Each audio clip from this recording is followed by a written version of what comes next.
friends, my name is Hanil Jain. I welcome you all to my YouTube channel Motivational Guru. मैं आप सबका मेरे YouTube channel motivational गुरु पर हार्दिक स्वागत करता हूँ। आज हमारे साथ एक एकदम खास व्यक्ति होने वाले हैं।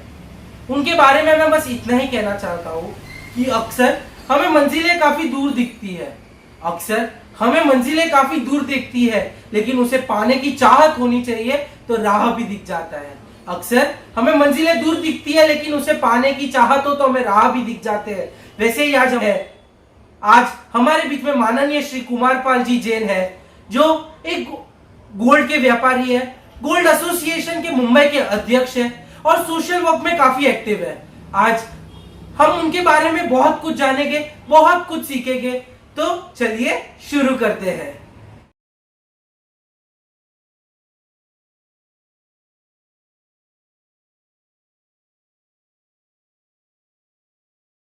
हेलो फ्रेंड्स, मैं अनिल जैन मेरे यूट्यूब चैनल मोटिवेशनल गुरु पे आपका सबका स्वागत करता हूँ। आज हमारे साथ है कुमारपाल जैन। इनकी कहानी एकदम अनोखी है, बहुत कुछ सीखने मिलेगा। ऐसे ही इन्होंने इतना बड़ा अपना ज्वेलरी का शोरूम खड़ा नहीं किया है, साथ ही वो सोशल वर्क में भी काफ़ी एक्टिव है। आज उनकी कहानी उनकी ज़ुबानी सुनेंगे। तो चलिए शुरू करते हैं। कुमार जी, मैं आपका मेरे YouTube चैनल पर हार्दिक स्वागत करता हूँ। मेरे सभी दर्शकों को YouTube के नमस्कार कुमार जैन का। हमारे सवालों का सिलसिला शुरू करते हुए पहला सवाल मैं आपसे ये पूछना चाहूँगा कि आप आपके बारे में हमारे दर्शकों को कुछ बताइए।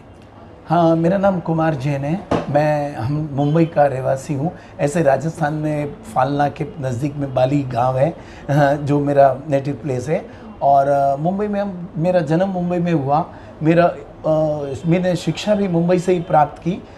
मैंने ग्रेजुएशन साइंस में किया केसी कॉलेज से। I did my BSc with physics subject as a principal. पढ़ने में थोड़ा ठीक था। उसके बाद मैंने हम ज्वेलरी इंडस्ट्री से जुड़े हुए थे, तो पिताजी चाहते थे कि नहीं ज्वेलरी इंडस्ट्री का सब्जेक्ट, लेकिन मेरा खुद का इंटरेस्ट साइंस में रहा, लेकिन मैं आगे नहीं जा पाया। उसके बाद मैंने लॉ किया और लॉ करने के बाद जब बड़ा हुआ तो शादी हो गई और शादी के बाद सीधा इसी बिज़नेस में सेटल हो गया। और ये बात है सब 1980-82 को मैं इस बिज़नेस में आ गया था। उसके बाद जैसे जैसे धीरे धीरे हमने काम शुरू किया। बड़ा संयुक्त परिवार था। हमारे कई चेन्स ऑफ शोरूम्स है मुंबई ज्वेलरी में। हम लोग BKC में भी है, डायमंड ज्वेलरी में, यहाँ यूजेस रोड है, इस मार्केट में भी चेन्स ऑफ हमारे शोरूम्स है। और बड़ा परिवार, हम लोग कम से कम 15 से 20 लोग इस फैमिली में जुड़े हुए हैं। 4 भाई हैं, उनका परिवार है, उनके पोते पोतियाँ सब काम कर रहे हैं इसमें, और सब एजुकेटेड फैमिली है। इसकी वजह से आज हम लोग सब काम कर रहे हैं। यहाँ पे जिस शोरूम से हम बात कर रहे हैं, इस शोरूम में मेरी पत्नी, मेरा बेटा, मेरी बहू, सब हम लोग साथ में मिलकर काम करते हैं। तो इसकी वजह से आज हम लोगों ने, मैं प्राउड तो नहीं करता हूँ, लेकिन आज हमने जो मार्केट में नाम, फेम और जो उन्नति की है वो एक सराहनीय है। और डेफिनेटली मैं उन लोगों को मैसेज दूंगा कि आप साथ में जुट होकर एक काम करेंगे तो आप हमेशा सक्सेस रहेंगे। हमेशा एक एग्जाम्पल है कि 1 उंगली और 5 उंगली आपने मुट्ठी कर दी, आपकी ताकत बढ़ गई। तो इसी सिद्धांत को मानते हुए हमने अब बहुत सारी प्रोग्रेस की है।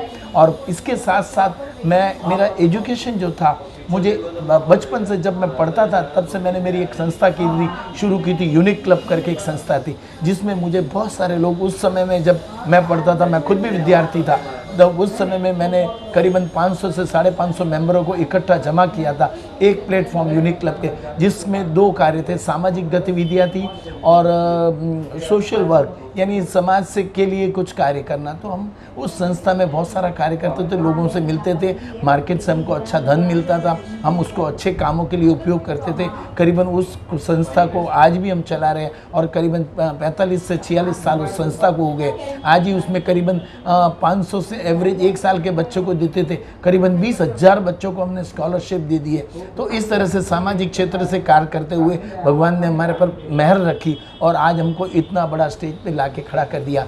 मैं प्राउड नहीं करता हूँ, लेकिन इंडिया बुलियन ज्वेलर्स एसोसिएशन का जो आखे हिंदुस्तान की बहुत बड़ी संस्था है, इवन उस संस्था के जो कार्य हैं मतलब इतने सराहनीय है कि मैं कुछ बोल नहीं सकता। लेकिन डेफिनेटली एक ही संस्था ऐसी है, उस संस्था का मुझे मुंबई का अध्यक्ष होने का सौभाग्य प्राप्त हुआ है। तो ये भी मेरे लिए बहुत खुशी की बात है। तो ये सब जो मिलता है कहीं ना कहीं जाके सामाजिक वर्ग में आपका क्षेत्र, समाज के लिए आप क्या करते हो, सिर्फ अपने लिए नहीं, डेफिनेटली अपना बिजनेस आप करते हो, लेकिन ऊपर वाला देखता है कि आप समाज के लिए कुछ करते हो, तो उसका आपको फ़ायदा डेफिनेटली आपके बिजनेस में मिलता है। और जैसे जैसे आप बिजनेस करते हो तो इस तरह की जो सेवाएं हैं वो आपको बिजनेस में भी हेल्प करती है, और आपका एक्सटेंशन, आपका जो व्यवहार है, जो आपका लोगों से मिलना जुलना है, वो कहीं ना कहीं जाके आपको एक अच्छे शिखर पे ले जाता है और एक अच्छे बिजनेसमैन के रूप में आप निखर के आते हो। तो इसी के साथ मैं कहना चाहूँगा, कामयाबी की असली कीमत उसी को होती है जिसने नाकामयाबी देखी हो। इनकी जो मेहनत थी, इनका education plus business mindset plus social work और प्लस पब्लिक रिलेशन, ये सब मिलके एक सक्सेसफुल आदमी की एक फॉर्मूला बनती है। ये डेफिनेशन को बहुत कम लोग समझ सकते हैं, बहुत कम लोग कुछ सीख सकते हैं, तो इनसे हमें यही सीखने को मिलता है। सर, मैं आपसे एक और प्रश्न ये पूछना चाहूँगा कि आपने जीवन में क्या कामयाबी देखी है? कुछ आपके कामयाबी के किस्से हमारे दर्शकों को बताइए। हाँ बिल्कुल, हम सोशली शुरू से इन्वॉल्व रहे, अच्छे लोगों के कांटेक्ट में थे, और जहाँ जहाँ कभी कभी आज की तारीख में हम पॉलिटिकली और सोशली भी इतने इन्वॉल्व हो गए कि लोगों के कुछ प्रॉब्लम्स रहते हैं तो दौड़ के हमारे पास में आते हैं और हमारे पास सॉल्यूशन रहते हैं कि जिस इंडस्ट्री से जो लोग जुड़े उनके टॉप ऑफ द लोग से।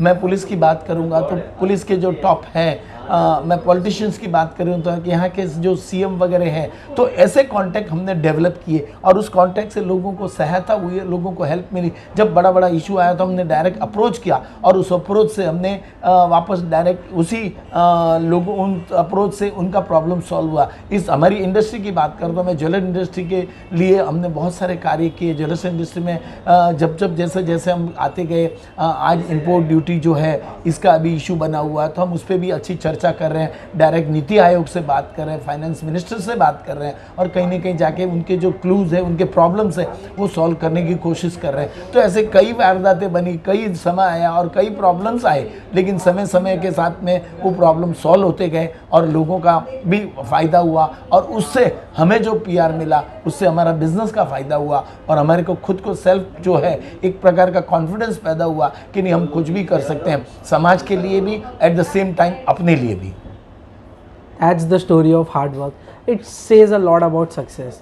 सर, मैं आपसे एक और क्वेश्चन ये पूछना चाहूँगा कि अब आपके बारे में कुछ नाकामयाबी, जैसे आपने कुछ किया हो लाइफ में और आपको लग रहा हो ये नहीं किया होता तो मेरे लिए काफ़ी अच्छा होता था, ऐसा कोई किस्सा हमारे दर्शकों को बताइए। हाँ बिल्कुल, ऐसे वारदातें हमेशा होती रहती है लाइफ में, बहुत सारे कार्य रहते हैं। अब तो हमने जवाबदार आदमी है, रिस्पॉन्सिबल आदमी है, बेटा इधर काम कर रहा है, तो बहुत बार ऐसे कभी कभी कुछ प्रॉब्लम्स आए हैं। लेकिन स्पेसिफिकली शुरू से जब से मैं पढ़ के आया और बिज़नेस में ज्वाइन हुआ, तब से मेरे अप्रोच की वजह से कुछ प्रॉब्लम फेस करना नहीं पड़ा मुझे। टचवुड, मैं भगवान को धन्यवाद देता हूँ कि मैंने आज तक ऐसा कोई मेरी लाइफ में कभी प्रॉब्लम नहीं आया। पिताजी वेल सेटल थे, उसके बाद में उन्होंने जमी जमाई पीढ़ी हमारे हाथ में दी। आज हमने बिज़नेस कर रहे हैं, यहाँ पे रिटेल का बिज़नेस है, एक्सटेंडेड बिज़नेस है और काम कर रहे हैं। अब प्रॉब्लम आ जाते हैं, बहुत सारे छोटे मोटे प्रॉब्लम बिजनेस करता है उस आदमी को रहता ही है, लोगों से मिलना जुलना रहता है, किसी को कुछ रहता है, किसी को हमारे से कोई प्रॉब्लम आया, तो इस तरह से बहुत सारे बार प्रॉब्लम आए, लेकिन वो बहुत नॉमिनल छोटे प्रॉब्लम रहे, तो उनको हमने फेस किया है और उसको अच्छे ढंग से निभाया है। और उसमें भी हमने अपनी प्रेस्टीज बनाई है कि नहीं भी, अगर लोगों को प्रॉब्लम आएगा तो उसके लिए हम सोर्स हैं और हम मीडिया है, ताकि हम लोगों को हेल्प कर सकें और लोग उसमें से निकल सकें।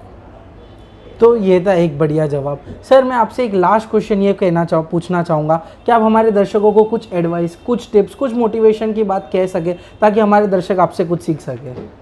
बिल्कुल, ज़िंदगी में एक चीज़ ख्याल रखो हमेशा, हर किसी क्षेत्र में अगर आपको जाना है और आपको डर लगता है, बाधा आएगी, आप डरो मत, आप बिंदास उस क्षेत्र में घुस जाओ, अंदर तक जाओ, डरो मत। सब अपने आप जैसे जैसे आप अंदर पहुंचते जाओगे उसका सॉल्यूशन निकलता आएगा और लास्ट में आपकी जीत आपके हाथ में होगी। बस यही सिद्धांत मैंने अपनी ज़िंदगी में अपनाया और आज भी किसी भी क्षेत्र में कोई भी काम पड़ता है कि डिपार्टमेंट की बात करें, कस्टम की बात करें, इनकम टैक्स की बात करें, पुलिस की बात करें या और भी कोई प्रॉब्लम आया, तो मैं कभी कहीं डरा नहीं हूँ और मैंने हिम्मत से लास्ट तक वो काम किया और मैं उसमें सक्सेस होके उभरा हूँ। ये मेरी बहुत बड़ी प्रतिभा है और लोग भी इसे अप्रिशिएट करते हैं और लोग आते हैं तो मैं खुल के अपना काम छोड़ के भी, अपना बिजनेस छोड़ के भी उनको सेवाएँ देता हूँ मेरी, क्योंकि ये जो है हमारे हमारे समाज में बहुत कम लोगों में हिम्मत आती है। और मैं इनके हमारे जो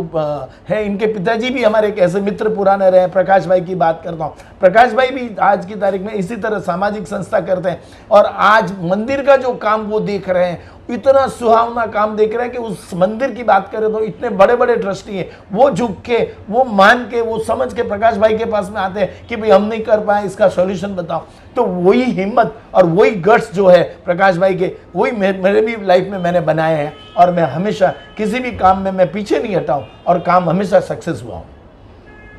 ये दर्शकों मैं आपसे एक और चीज़ कहना चाहूँगा कि उन्होंने तो कहा नहीं, लेकिन वो स्पीकर रह चुके हैं। अब उनको बहुत सारे न्यूज़ चैनल्स पे भी देखोगे, वो गोल्ड के बारे में लेक्चरर भी रह चुके हैं। बहुत सारी फेमस इंस्टीट्यूट्स MBA के लिए वो अपना बारे में कह चुके हैं और गोल्ड का बिजनेस लोगों को समझा चुके हैं।